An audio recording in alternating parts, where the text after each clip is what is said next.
Do I have to exercise to lose weight? Do you have to? No. Yeah, so you've got multiple trials, longest medically supervised fast, that would be 382 days. He lost a lot of weight.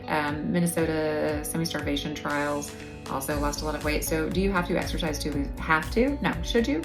Well, yeah, because exercise and moving your body is really important for your health.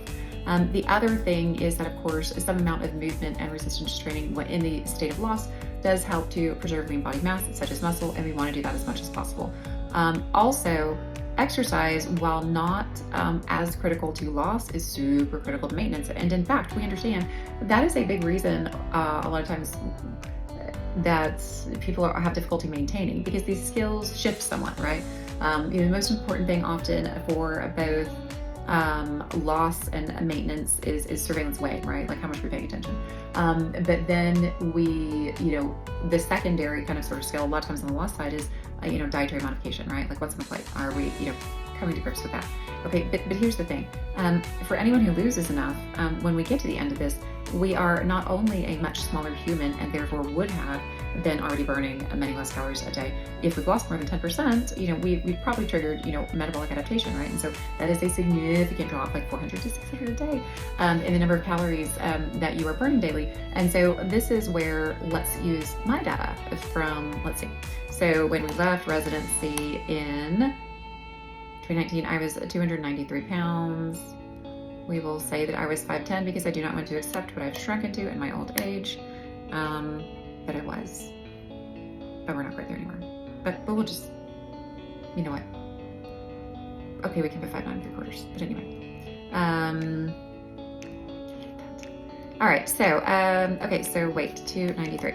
All right, inches tall, 69.75. Okay, age. Ooh, how old was I then?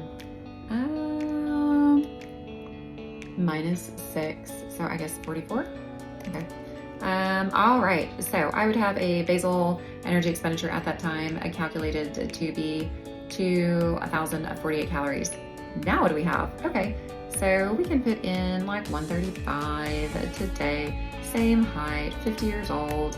Okay, now we've got 1,335 calories a day, except for it's not 1,335 calories. Why? Because I lost a heck of a lot more than 10% of my body weight. So there's some amount of metabolic adaptation, right? So it's going to make a horrible number when I subtract that out.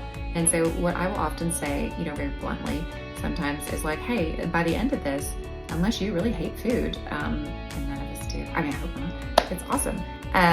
You need some amount of activity so you can eat those calories, right? So if I go ahead and I'm using MD Calc, by the way, and I put on like light exercise 1 to 3 days a week, that bumps my basal energy expenditure from 1,335 to 1,835.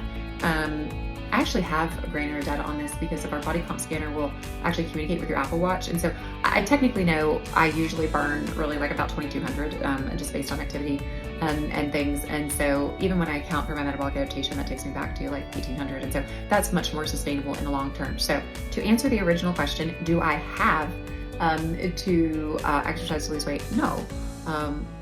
But we want better, right? So I would argue that no, you don't have to, but you should, just for a variety of health benefits and just ultimate sustainability in the long term.